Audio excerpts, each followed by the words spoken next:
안녕하세요. 꿈이 쏟아지는 책방 꿈책방입니다. 오늘은 이희우 작가님의 물도온 하인들은 알더라를 이어서 소개해 드리겠습니다. 이 책은 목회의 길을 가는 남편 옆에서 평생 그림자처럼 돕는 배필, 자칭 보조동사로 살면서 겪은 아름다운 삶의 간증입니다. 67편의 이야기가 모두 하나님의 사랑을 증거하는 실화이며 에피소드입니다. 하나님의 사랑을 헌신적으로 실천해가는 참 신앙인의 모습과 하나님의 수많은 기적들을 작가님의 고백을 통해 들어보겠습니다. 특히 사모님은 친정어머니를 위해 같은 제목으로 20년 동안을 기도하셨다고 합니다. 어머님이 예배를 드리다가 할렐루야, 아멘 하고 부름받게 해달라는 기도였죠. 92세로 하나님 곁으로 가시면서 기도가 이루어졌던 간증도 소개하시네요. 종일 전도하러 다니시고 철야 기도하시는 사모님의 이야기를 들어보실까요? 물도온 하인들은 알더라. 이희우 지음 가나북스. 각본이 있어야. 나의 친정어머니는 70대 초반에 시골의 모든 생활을 정리하고 장남이 사는 부산으로 오셨다. 시골에서 50대 늦은 나이에 신앙생활을 시작하셨지만 많은 은혜를 받으셨고 또 많은 은사를 체험하셨다. 신앙생활 시작하시고는 지난 날들이 헛된 삶인 줄 아시고 정리하기 시작하셨다. 지금까지 자신이 믿었던 종교라든지 마음속에 자리 잡은 모든 유교권 생활 방식들을 하나님 앞에서 정리하셨다. 자식에 대한 애착 때문인지 지금까지 자식들을 기도하면서 축복하면서 말씀으로 키우지 못했던 것들을 못내 아쉬워하셨다. 지난 날들 놓쳤던 시간에 대해 갚아야 하겠다는 부담감 때문에 하나님의 말씀을 깨달은 그날부터 철야 기도를 시작하셨다. 버릴 것은 버리고 채울 것은 채우는 일들을 하나님 앞에서 신실하게 행하셨다. 그리고 자녀들이 축복을 받아야 하겠기에 날마다 성전을 떠날 수가 없었다고 하셨다. 해방 이후 시골 살림은 궁색했고 자녀들이 아파도 적당히 갈 만한 병원도 없었던 시절에 급하면 용한 점쟁이를 찾아가거나 아니면 귀한 아들일 경우는 건강하고 명이 길어진다고 이름을 절에 올리는 일들을 많이 했다고 한다. 딸 둘을 낳고 아들을 낳았으니 독자인 아버지에게나 어머니에게는 귀한 아들이었다. 그 아들이 몸이 약해서 늘 얼굴이 창백해 있었다고 한다. 건강하게 키우기 위해 절에 올렸던 것이 하나님 앞에서 그렇게 큰 죄가 되는지 몰랐다는 것이다. 다른 자녀들 기도를 하면 괜찮은데 유독 장남 기도를 하면 마귀가 방해한다고 한다. 갓쓴 시커먼 사람이 나타나서 그건 내 거야 하면서 기도하지 못하게 가로막는다는 것이다. 우리 엄마는 체구가 작고 가냘프게 생겼지만 담력은 여느 남자 못지 않으신 분이셨다. 반드시 절에 올린 이름을 빼앗아 와야겠다는 굳은 결심을 하게 되었다. 절에 그 이름을 올린 것이 지옥 가는 길인 줄 옛날에는 몰랐었다며 매일같이 강대상 및 제일 앞자리에 가서 기도하신다. 철야 기도를 하려고 하면 마귀도 강대상에 먼저 와서 기다리고 있다고 한다. 밤마다 마귀하고의 전쟁을 치러야 했다. 하나님, 회개합니다. 그때는 어리석고 미련해서 몰라서 절의 이름을 팔았습니다. 이제 믿고 보니 지옥에다 아들 이름을 팔았던 것을 깨달았습니다. 아들 이름 도로 찾게 해주세요. 악한 마귀는 물러가라. 예수 그리스도의 이름으로 물러가라. 내 아들 이름 내놔라. 2달 남짓 날마다 마귀와의 전쟁을 치렀고 그 영적 전쟁은 치열했다고 한다. 그런데 하루는 그 매일같이 나타나던 마귀가 너같이 지독한 년은 처음이다 하면서 뒤로 휙 돌아서는데 소름이 쫙 끼쳐 오싹하더라고. 오래된 얘기를 들려주셨다. 그 이후로는 한 번도 나타나지 않았고 기도로 승부를 본 것이 확실하다고 간증하셨다. 엄마의 생명을 건 기도를 통해 그 아들은 신앙적으로 안정을 찾았다. 또 고향을 떠나 큰아들 집으로 오실 때는 예수 믿는 자녀들에게 혹시나 누가 될까봐 고향에 있는 조상들의 묘도 믿지 않는 일가 친척들을 설득해서 다 파서 화장해서 없애고 그 주변 정리를 다 하고 내려오셨다고 한다. 그리고 내게 조상들의 묘와 내 아버지 묘까지도 내 손으로 정리하고 온 내가 내 묘를 만들겠느냐 하시며 자신의 소신을 밝히셨다. 우리 어머니는 참으로 효녀셨다. 90세가 넘어서 예수 그리스도를 영접하신 외할머니 옆에서 지극정성으로 성경을 읽어드리고 기도해드렸다. 과일과 음식으로 공개를 해드렸노라고 말씀하셨다. 마지막 천국으로 입성하시는 것까지 효도해드렸다고 한다. 한 번은 한숨 쉬듯이 나는 누가 해주나 지나가는 말처럼 하시는 어머니의 말씀을 나는 마음으로 받았다. 속으로 나는 결심했다. 엄마가 모범을 보여주었으니 나도 울 엄마같이 엄마의 마지막을 장식해 드리고 싶었다. 왜냐하면 우리 엄마는 희생이라는 말은 생각조차 하지 않고 평생을 희생하며 사신 분이셨기 때문이다.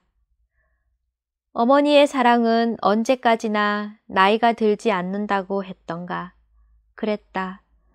70이 다 된 자신의 딸인 나를 그윽한 눈으로 바라보시며 늘 대견해 하셨다.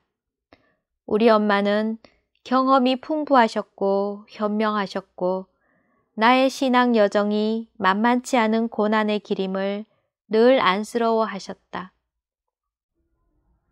생텍쥐페리라는 프랑스의 소설가는 우리 부모들은 우리의 어린 시절을 꾸며주셨으니 우리는 그들의 말년을 아름답게 꾸며드려야 한다 라고 말했다. 나는 엄마의 말년을 내가 꾸며드리고 싶었다. 엄마를 위한 3가지 기도 제목으로 20년 가까이 기도를 했었다. 첫째, 우리 엄마는 예배 드리다가 할렐루야 아멘 하고 부름을 받게 해 주옵소서. 둘째, 우리 엄마는 고생 없이 순탄하게 천국으로 입성하게 해 주옵소서. 셋째, 좋은 날씨 주셔서 문상객들에게 불편함 드리지 않게 해 주옵소서. 우리 엄마는 92세의 마지막 생신에 5번이나 생일 축하상을 받으셨다. 생신 당일에는 몇 명의 자녀들과 손자, 손녀, 증손들이 모여 예배를 드렸다. 나는 설교를 하면서 엄마가 돌아가신 후에나 있을 양력, 자손들의 숫자, 스라의 박사가 몇 명, 석사가 몇 명, 학사가 몇 명, 목사가 몇 명, 신학생이 몇 명, 건사가 몇 명, 집사가 몇 명, 통계를 내서 다 보고를 드렸다. 그리고 심폐소생술을 사용하지 않을 것이며 산소호흡기로 생명 연장을 하지 않을 것이며 엄마가 30년 이상 가지고 다닌 수의는 순서대로 내가 입혀드릴 것도 약속했다. 원하시는 대로 수목장을 할 것도 약속드렸다. 구순 때에는 스튜디오에 가서 예쁘게 사진도 미리 찍어드렸다. 돌아가시기 2달 전에는 내가 봉사하는 호스피스 병원에 가서 영양제를 주사하면서 원장님과 전도사님과의 얼굴 익히기를 시도했다. 그리고 급하면 이곳으로 오겠다고 미리 약속을 해두었다. 엄마는 예배 드리다가 할렐루야 아멘 하고 돌아가셔야 해요. 집에 혼자 계시다가 돌아가시면 엄마가 할렐루야 아멘 하고 돌아가셨는지 아무도 모르잖아요. 호스피스 병원은 아침마다 예배를 드리거든요. 증인이 있어야 해요. 하고 내가 늘 기도한 내용을 귀뜸해 드렸다. 그리고 순간순간 만날 때마다 엄마, 지금이라도 하나님 오라 하시면 천국 갈 수 있어요? 하고 물을 낮추면 할렐루야, 아멘이지. 그런 확신에 찬 대답을 하셨다. 우리 엄마는 언제 어느 때 부름을 받을지 알 수 없으니 입을 굳게 다물고 회개거리를 만들지 않으셨다. 회개할 시간이 없을까봐. 자녀의 일이라도 절대로 판단을 안 하셨다. 부르시면 어서 서둘러 가시려고. 마지막 호흡곤란으로 복음병원에 하루 입원하셨고 그리고 이튿날에는 약속대로 호스피스 병원으로 모셨다. 나는 저녁 늦게까지 앉아서 엄마와 이야기를 나누었고 이불과 속옷과 과일즙을 준비했다. 슬리퍼와 성경과 소지품을 놓아드렸다. 하루 안 봤는데 아들이 보고 싶다고 아들 집으로 가야겠다며 내 발걸음을 무겁게 하셨다. 내일은 아들과 며느리가 올 것이라고 나도 다시 오겠다고 약속드리고 늦은 시간에 집으로 왔다. 다음 날 아침이다.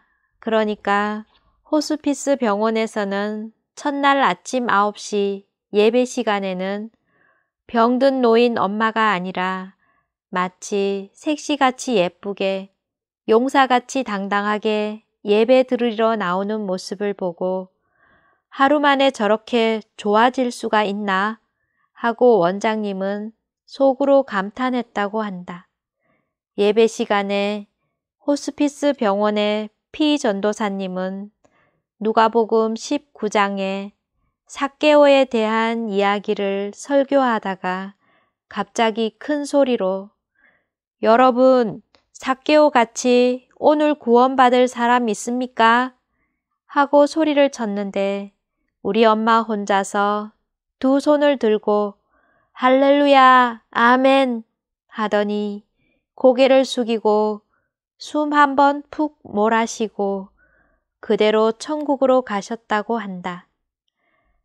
30에서 40여 명의 환우분들과 병원의 모든 직원을 증인으로 세우고 그렇게 기도대로 예배드리다가 할렐루야 아멘 하고 돌아가셨다. 하나님께서는 나의 3가지 기도 제목을 다 응답해 주셨다. 수의를 찾아서 병원으로 뛰어갔는데 우리 장례식을 맡은 장의사 집사님은 수의를 보고 연신 놀란 표정이다.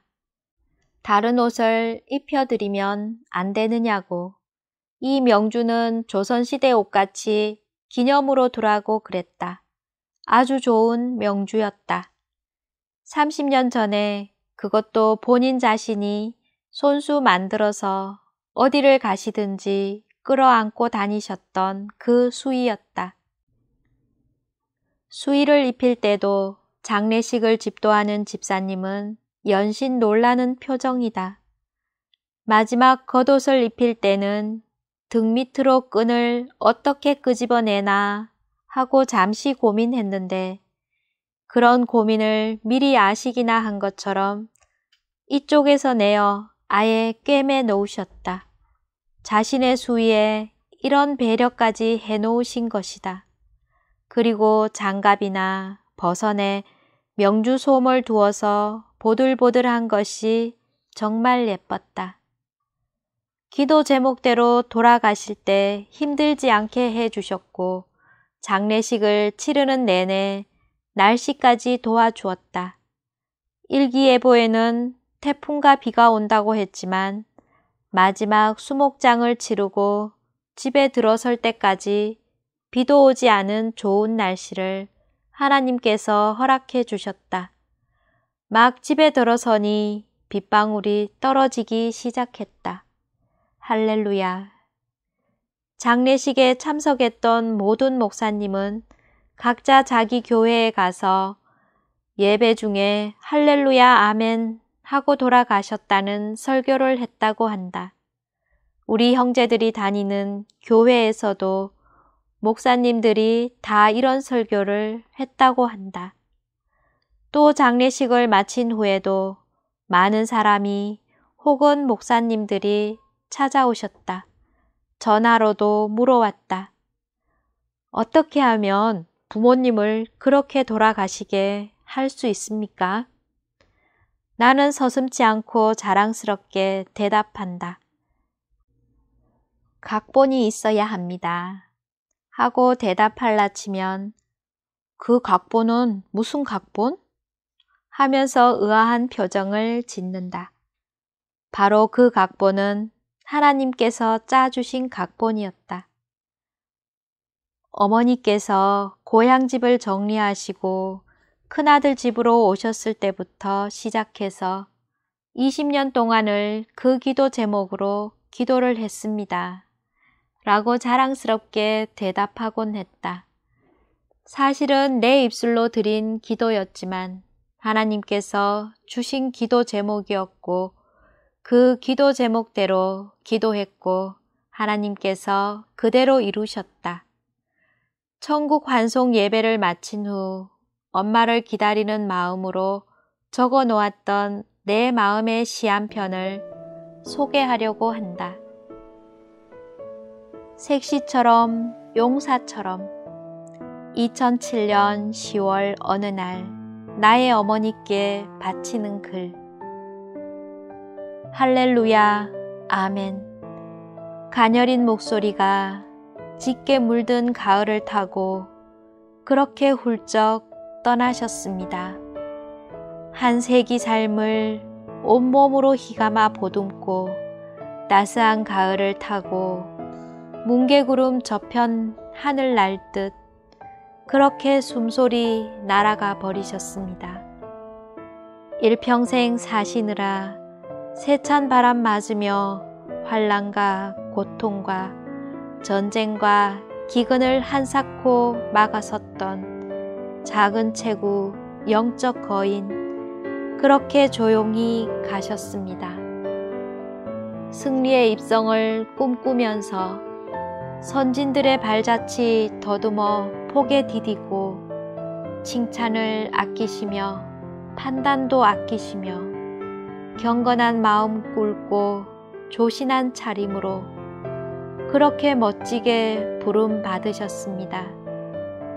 하나님 음성 듣고 반세기를 항거할 수 없는 힘에 이끌려 보이지 않는 세계를 보았고 들리지 않는 세계를 들었으며 입술로 능력만을 증거하시다 그렇게 품위 있게 육신 옷을 벗으셨습니다.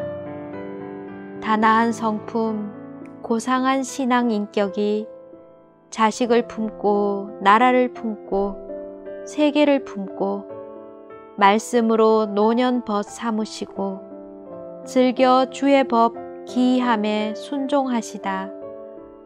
그렇게 열조에게로 돌아가셨습니다. 색시처럼 예쁘게, 용사처럼 당당하게 찬양하며 감사하며 예배 드리다가 홀련히 주님께서 오라 하시니 두 손 들고 할렐루야 아멘으로 화답하시고 그렇게 승리의 입성을 하셨습니다. 그럼 혹 되면 될 것 아닙니까? 아들, 딸 8남매나 둔 할머니 집사님이 있었다. 그 할머니 성격이 유별나서 어느 자식 하나 받아주는 사람 없어 갈 곳 없는 외톨이 신세가 되었다. 그 누구도 자기 어머니의 성격을 감당할 만한 자식이 없었던 것이다. 할머니 집사님은 믿음으로 평생을 살았다고 한다. 남편은 안수 집사였고 장녀는 목사님 사모님이시고 전도사님은 신학생 아들이 있고 집사 직분을 가진 굵직굵직한 아들들, 며느리, 손자, 손녀들도 수두룩하게 있었다. 그런데 어느 곳 하나 발붙일 곳이 없는 외로운 처지이셨다. 우리 집으로 모시고 왔으나 보살펴 드릴 여력이 없었다. 그래서 우리가 사는 Y1 주방에서 일하도록 주선해 드렸다. 잠도 Y1 애들과 같이 주무셨다.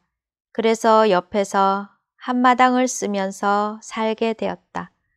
나에게는 유일한 기도 동지가 되었다. 사람들은 20살 이상 차이 나는 할머니 집사님은 아기 같고 나는 엄마 같다고들 했다.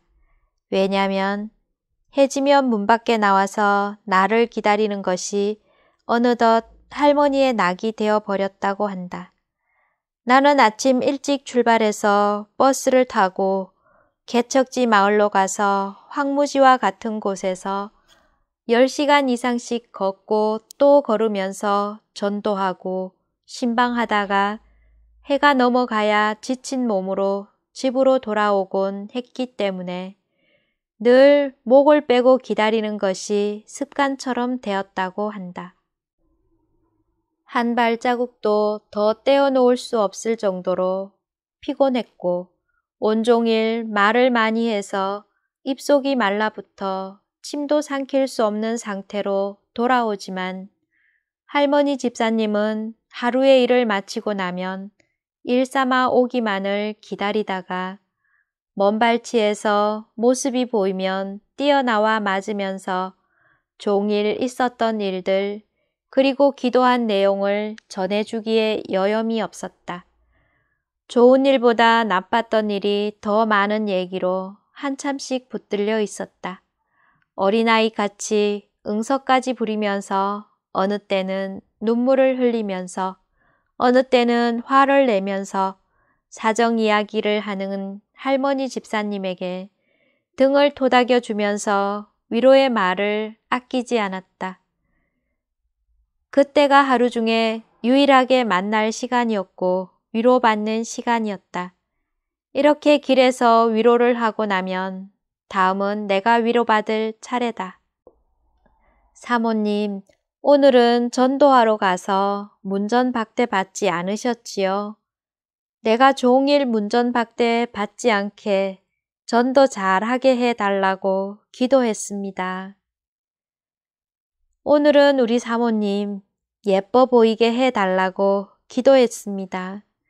오늘은 환영받았지요? 오늘은 굶지 않았지요? 내가 배고프지 않게 해달라고 기도했습니다. 오늘은 전도 많이 했지요?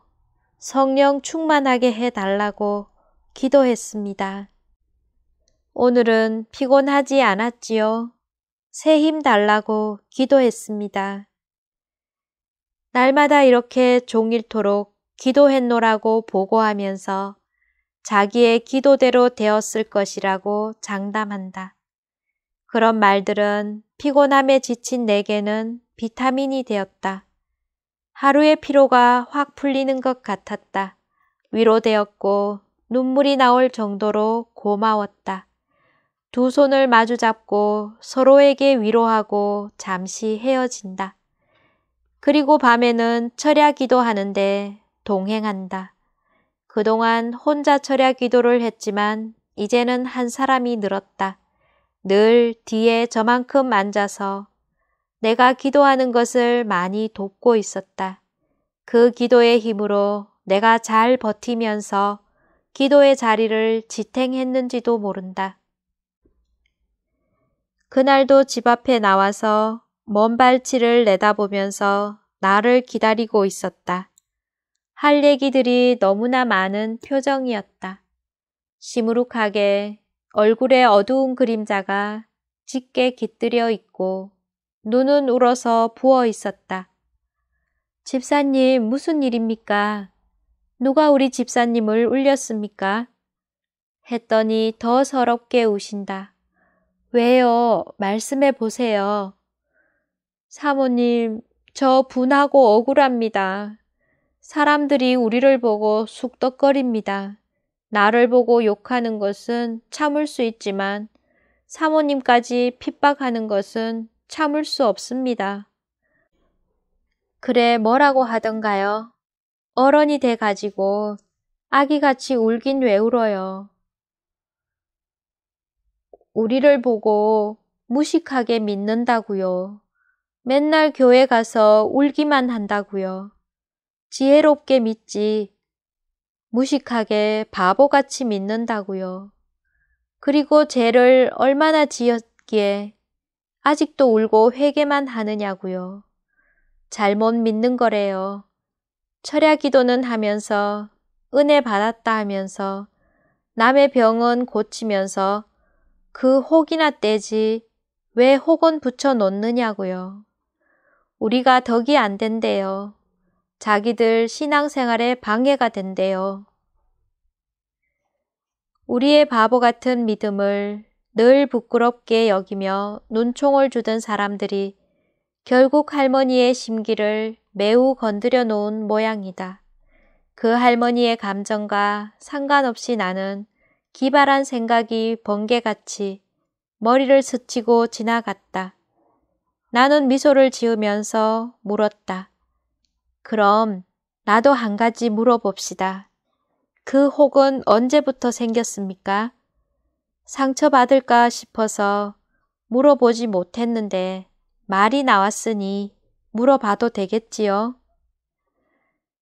입술 옆 볼에 도토리 크기의 혹이 처음 만났을 때부터 있었다. 그러나 묻기가 민망해서 모른 척 했었다. 그 혹은 30년 전에 우연히 생기더니 점점 자라났다는 것이다. 지금은 자라지는 않는 것 같다고 한다. 그럼 혹 떼면 될 것 아닙니까? 사모님, 나는 주사도 못 맞고 수술비도 없습니다. 우리 기도해서 혹 뗍시다. 더러우면 출세하라는 말이 있지 않습니까? 이참에 하나님께서 혹을 떼주실 모양입니다. 본인 앞에서 충격 주고 상처 주었다면 아마 하나님께서 혹이 생기게 하신 이유가 있을 것 아닙니까? 하나님 영광 받으실 혹인지 누가 압니까? 우리 요셉같이 일러 바치기 선수, 고자질 선수 합시다. 사모님, 걱정된다는 듯 괜한 소리를 해서 문제만 더 만드는 것 아니냐는 듯 근심이 더욱 커져서 할머니는 불편한 마음으로 숙소로 가버렸다. 불편한 심기를 더욱 내가 건드린 모양이다. 나에게까지 삐치셨으니 모습이 보이지 않는다. 말 없는 며칠이 지났다. 그러던 어느 날 아침 집으로 찾아왔다. 사모님, 수술하기로 결심했습니다. 큰딸이 주선해서 수술비를 준다고 병원에 예약했답니다. 자기 딴은 문제를 해결할 방법을 찾느라 고민하다가 자녀들까지 동원해서 의논 끝에 내놓은 해결 방법이었다. 속으로 크게 실망을 했다. 날 때부터 소경된 사람을 보고 주님께서 그에게서 하나님의 하시는 일을 나타내고자 하심이니라. 요한복음 9장 3절입니다. 이 말씀 구절이 생각났다. 칼을 대서 혹을 떼어버리면 하나님 하시는 일을 보지 못하게 되는 것이 아닌가. 기껏 같이 기도하자고 약속해놓고 사람의 계획을 세우다니. 나는 화난 소리로 마음대로 하세요 하고 방으로 들어와 버렸다. 본인의 믿음대로 하겠지라고 생각했다. 그리고 침묵 가운데 또 며칠이 지났다. 사모님, 수술 안 하기로 했습니다. 왜요? 내가 주사 못 맞는 것 알지 않습니까? 사람들 하는 소리에 감정이 격해서 수술하려고 생각했지만 사실은 사모님이 말려주실 줄 알았는데 맘대로 하라는 말씀에 오기가 났습니다. 나만 웃기는 꼴이 되었습니다. 나는 속으로 진작 그렇게 결심을 했어야지. 흔들리기는 왜 흔들려 가지고 하며 나는 빙그레 웃었다. 그럼 오늘 저녁부터 기도 시작하는 겁니다.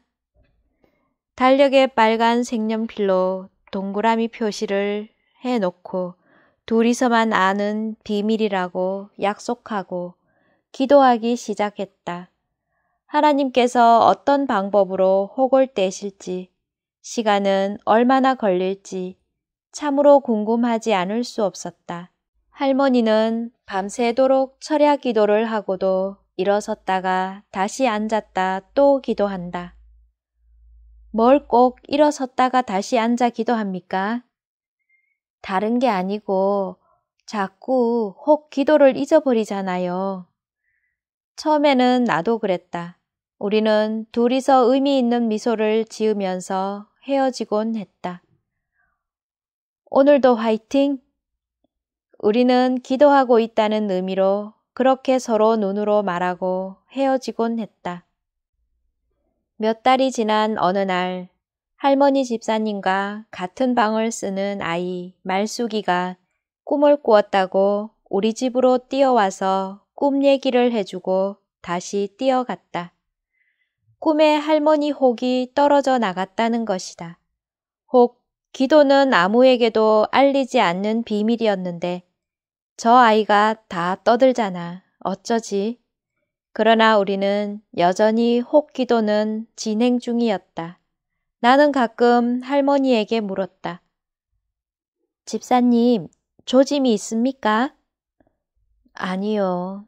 또 며칠 뒤, 집사님, 조짐이 있습니까? 아니요.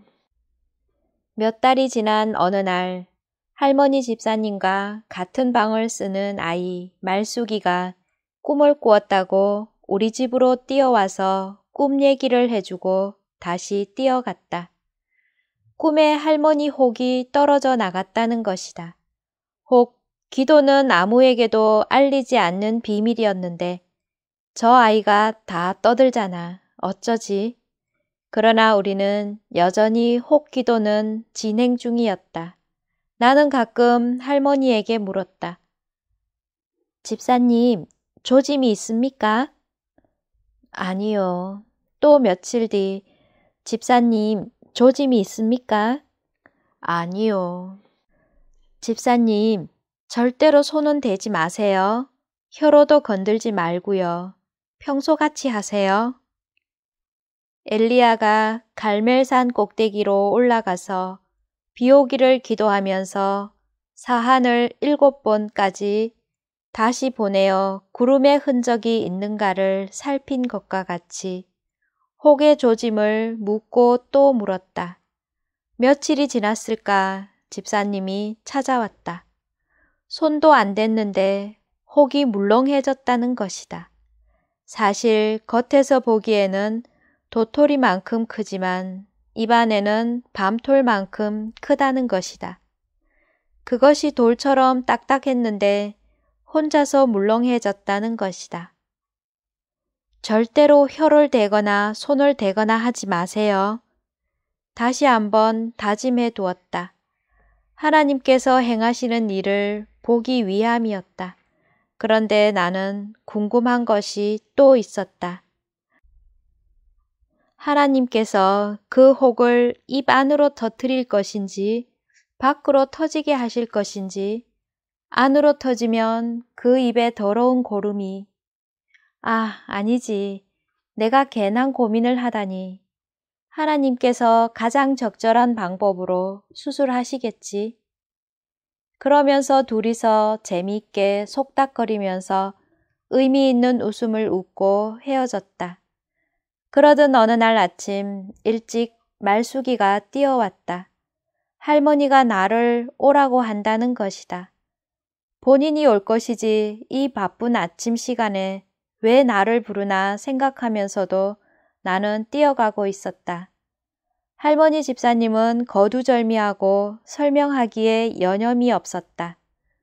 본인도 모르게 혹이 저절로 터져서 액체가 나와서 베개를 온통 적시고 바닥까지 흘러내렸다는 것이다. 철야 기도를 같이 했고 새벽에 헤어졌는데 그동안 잠깐 잠이 들었었는데 꼭 바늘구멍만큼 밖으로 구멍이 뚫려서 그리로 명주실같이 가는 고름이 흘러나왔다는 것이다. 누가 손을 대지 않았는데 할머니는 기도하기는 했어도 정말 터지다니 놀랍고 두렵고 떨리더라는 것이다. 어찌 내게 이런 일이. 할머니는 급히 큰딸에게 혹이 터졌다고 빨리 와보라고 연락을 해서 당장 뛰어와서 딸과 함께 흘러내리는 고름을 온종일 짜냈는데 화장지 몇 두루마리가 모자랄 정도로 많은 양의 피고름이 나왔다는 것이다. 짜면 짤수록 비지 같은 고름과 피가 섞여 엄청 많이 쏟아져 나왔다는 것이다. 억지로 짜니 구멍이 훨씬 커져 있었다.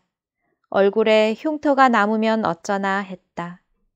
잔여 고름이 다 나올 때까지는 일주일 이상 걸렸다. 그리고 일주일 뒤에는 딱지가 앉았다. 그 딱지가 저절로 떨어지기까지는 손대지 말라고 당부를 했다. 딱지가 저절로 떨어질 때까지 기다렸다. 그러다가 딱지가 떨어지니 흔적도 없이 깨끗해졌다. 바늘 구멍만큼의 흔적도 없이 완벽했다. 할렐루야. 하나님께서 직접 하신 수술은 아프지도 않았고 흉터도 없이 깨끗하게 30년 전의 모습으로 되돌려 놓으셨다. 전능하신 하나님께서 작은 자의 부르짖음에 관심을 가지시고 귀를 기울여 들으시고 응답하셨다. 친히 그 손으로 수술하셨다. 너무너무 감사해서 할머니와 나는 두 손을 꼭 잡았다. 감동의 전율이 강하게 우리를 감전시켰다. 물떠온 하인만 아는 비밀스러움을 우리는 공유했다. 할렐루야, 주님 홀로 영광 받으시옵소서. 본인과 가족들의 기쁨도 말할 수 없었다.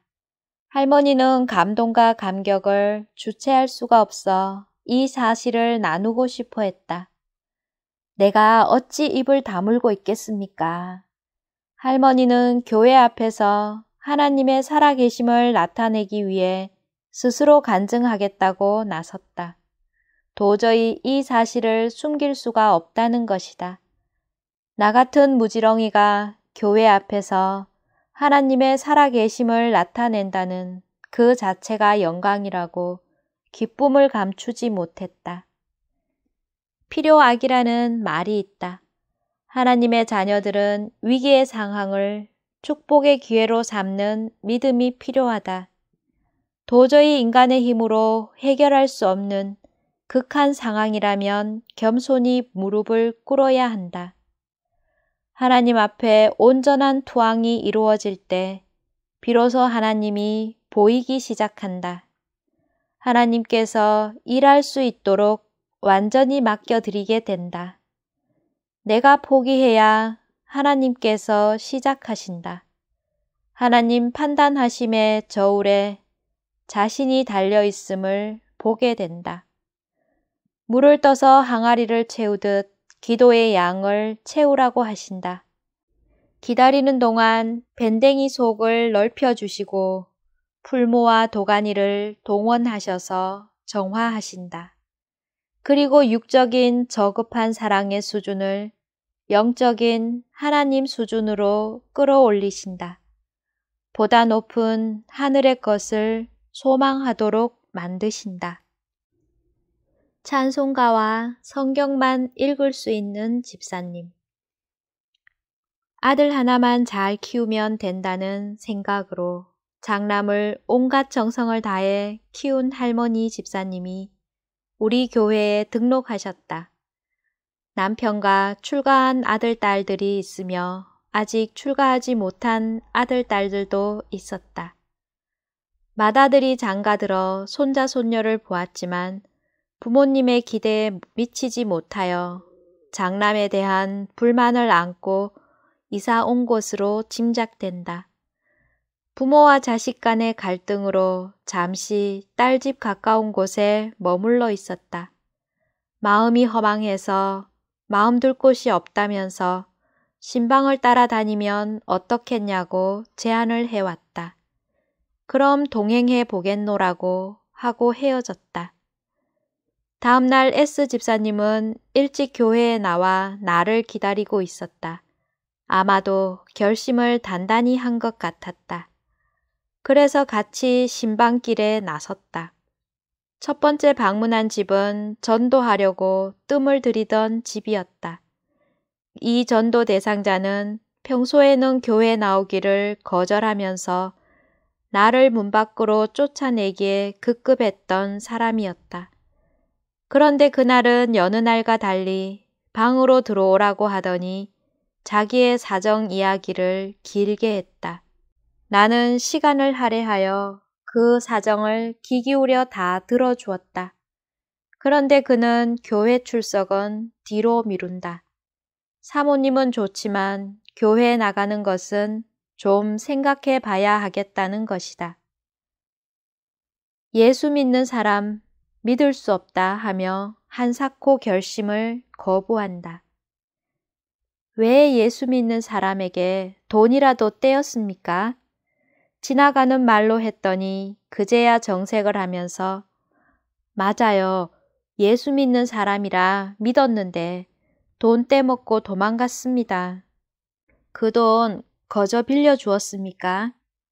은행보다 이자 많이 준다기에. 욕심이 판단력을 잃게 만들었네요. 떼먹은 사람과 정당하지 못한 욕심을 부린 두 사람이 합작해서 죄를 저질렀습니다. 본인도 회개할 것 있지요? 그랬더니 그 전도 대상자는 맞다 하라면서 고개를 숙인다. 자기의 욕심 때문에 돈을 떼었다고 잘못 떼었다고 한다. 그래서 다시 주저앉아 전도했다. 사람이 하는 일은 이렇게 어리석고 미련합니다. 아는 사람이고 믿을 만한 사람이기에 돈을 빌려준 것 아닙니까? 아무리 착한 사람 같아 보여도 믿을 사람은 없습니다. 결국은 돈 잃고 사람 잃고 남은 것은 상처밖에 없지 않습니까? 어리석은 게 사람입니다. 믿는 도끼에 발등 찍히는 것 한 번으로 족합니다. 돈 떼인 상처 때문에 예수님 믿는 것 포기한다면 그것은 엄청난 지옥 형벌입니다. 돈 주고도 살 수 없는 생명을 포기하는 것입니다. 이것은 돈 떼인 것보다 더욱더 어리석은 일입니다. 자신이 먼저 회개하고 예수님 믿는 주님이 주시는 힘으로 그를 용서해야 합니다. 그래야 깊은 마음의 상처와 속박에서 자유할 수 있습니다. 그래야 삽니다. 용서 못하고 사는 지금의 삶이 아마도 지옥일 것입니다.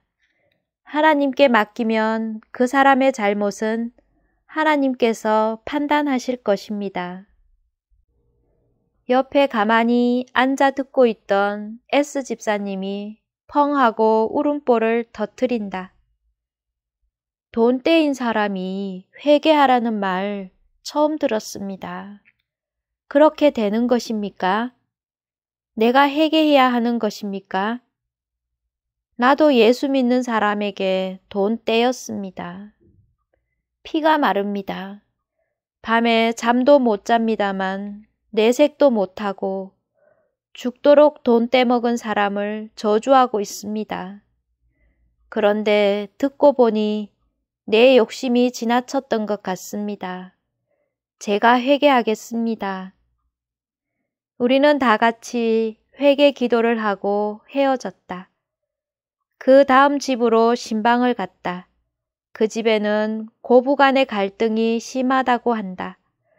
다 듣고 난 S 집사님은 또 자기가 회개하고 나섰다. 우리 집에도 부모 자식 간의 갈등이 이만저만이 아닙니다. 장남만 잘 키워 공부시켜 놓으면 동생들을 잘 돌보고 공부까지 시켜줄 것이라고 착각을 하고 장남 공부시키는데 혈안이 되어 온통 투자를 했습니다. 가정교사까지 데려서 공부를 시켰고 누릴 수 있는 혜택은 다 누리도록 특별 대우를 하면서 키웠습니다. 장가 들고 자식을 낳으니 제 안에 제 자식밖에 모르는 사람이 되었습니다. 자녀를 차별해서 키운 것이 죄라는 것을 몰랐습니다. 그렇게 생각한 자신의 무지함을 회개합니다. 나는 죄인입니다. 또 다음 집으로 신방을 갔다. 그 집은 자녀의 결혼 문제를 고민하는 집이었다. 한쪽 집안에서 목숨 걸고 반대하는 결혼인데 진행해야 하는가 포기해야 하는가 하는 문제였다. 그러나 나는 진행과 포기 이전에 하나님께 먼저 기도해야 한다고 제안했다. 하나님의 선하신 손길을 기대하면서 기도하는 것이 우선순위라고 권면했다. 하나님께 먼저 기도하면 우리가 상상할 수 없는 기적 같은 해결책을 허락하십니다.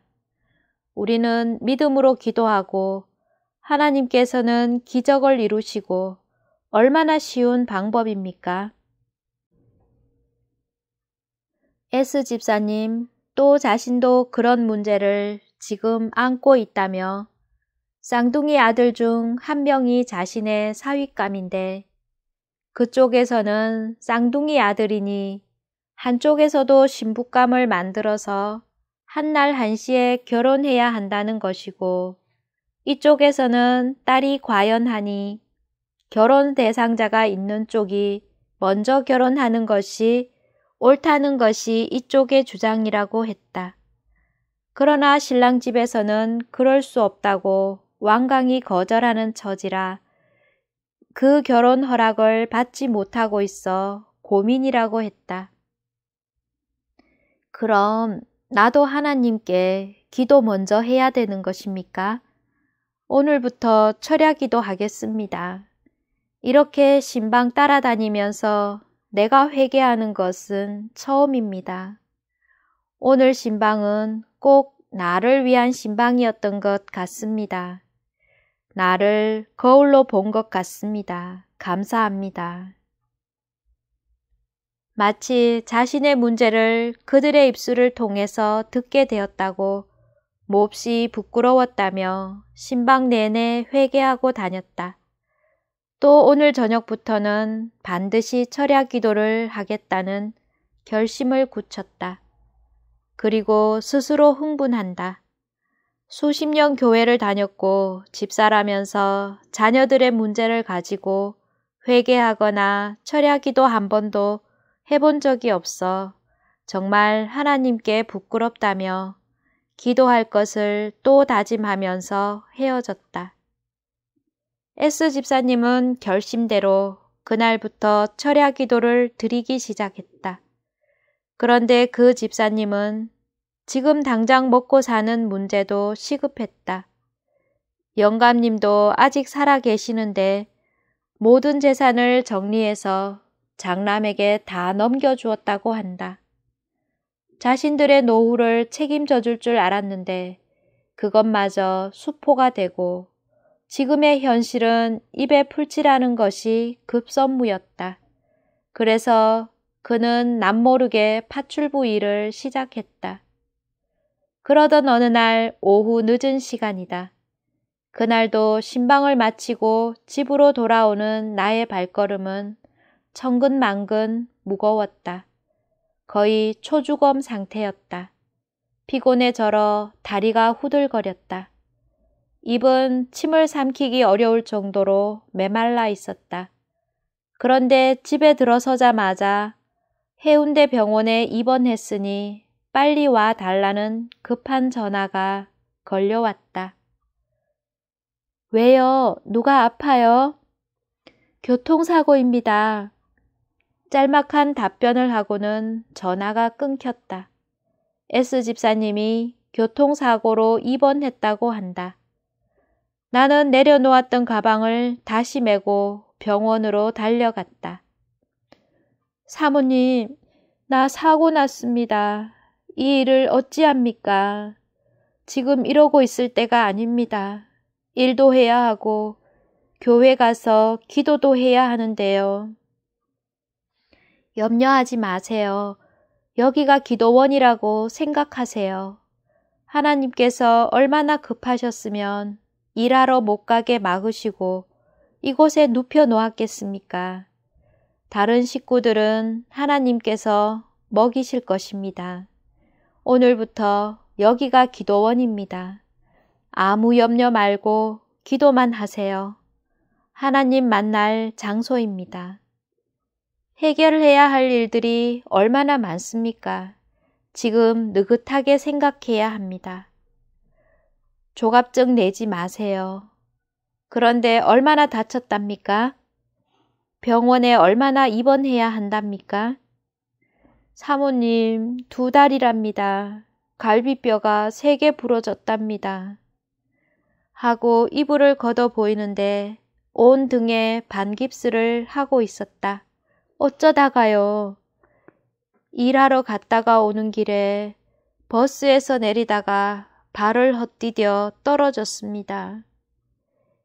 S 집사님, 회개거리 또 생겼습니다. 집사님 기도 제목이 많아 기도시키는데 불신자의 돈까지 이용하셔서 병원비를 충당하게 하시니 하나님께서 참으로 사랑하시는 것 같습니다. 이제 어찌하면 되겠습니까? 뭘 어찌합니까? 버스 회사에 미안하면 빨리 낫고 빨리 퇴원하는 것이 버스 회사를 돕는 일 아니겠습니까? 퇴원하기 전에 응답 다 받고 모든 문제 해결하고 나와야지요. 그럼 여기에서 금식하고 침대에서 철야 기도를 해도 되겠습니까? 결심이 서는 대로 하세요. S 집사님은 온 등에 깁스하고 침대에 누워서 침대를 잡고 큰 소리로 기도하기 시작했다. 그런데 병원에서는 소동이 벌어졌다. 60세가 다 된 할머니가 먹지도 않고 기도만 하고 있다고. 그러나 병원 원장님은 달랐다.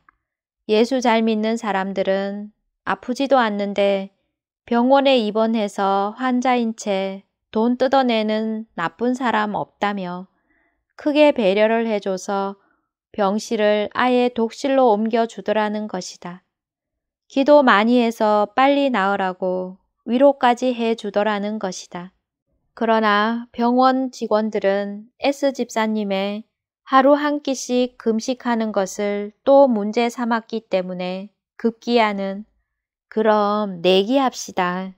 내가 금식하고 기도해서 퇴원 날짜보다 빨리 건강해서 퇴원하게 되면 어쩔랍니까?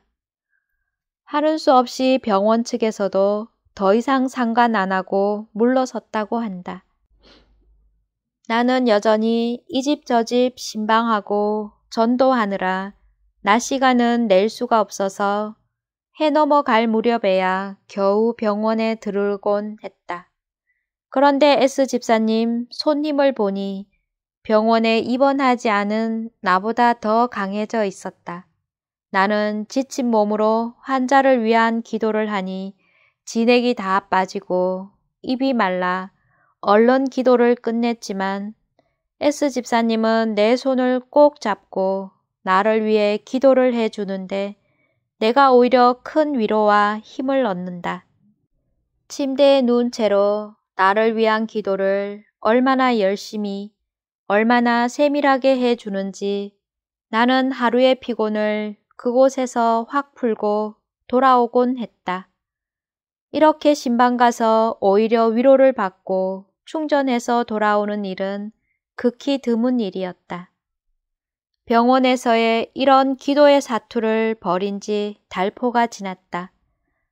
결국은 큰아들 내외가 찾아와서 무릎 꿇고 사죄하면서 눈물로 용서를 구했다. 화해가 이루어진 것이다. 이어서 그 쌍둥이 사윗감 집에서 결혼 승낙 통보를 받았다는 소식도 전해졌다. 또 있다. S 집사님은 은사를 많이 받았다. 특히 학교 다닌 적이 없는 집사님이 찬송가 책을 보면서 부르게 되었고 성경을 읽게 되었다는 것이다. 어찌된 일인지 글을 한 번도 배운 적이 없고 글씨를 쓴 적이 없는 집사님이 그냥 글이 읽어지더라는 것이다. 그리고 또 다른 은사도 받았다. 꿈에 금 열쇠도 받았다는 것이다. S 집사님은 상쾌한 기분으로 찬송이 절로 튀어나온다는 것이다. 퇴원도 앞당겨 일찍 했다. 깁스도 풀고 짓누르던 모든 문제도 다 해결되었다. 마음을 압박하던 그 돈 떼먹은 사람도 그만 용서해 버렸다는 것이다. 용서라는 것이 이렇게 기분 좋은 일이라는 것을 처음 알았다며 해방감이 그를 자유롭게 했다. 솟구치는 기쁨이 그를 자꾸 찬송하게 한다는 것이다. 오늘은 여기까지입니다. 영상이 마음에 드시면 구독, 좋아요 잊지 마세요. 항상 큰 용기가 됩니다. 감사합니다. 사랑합니다. 축복합니다.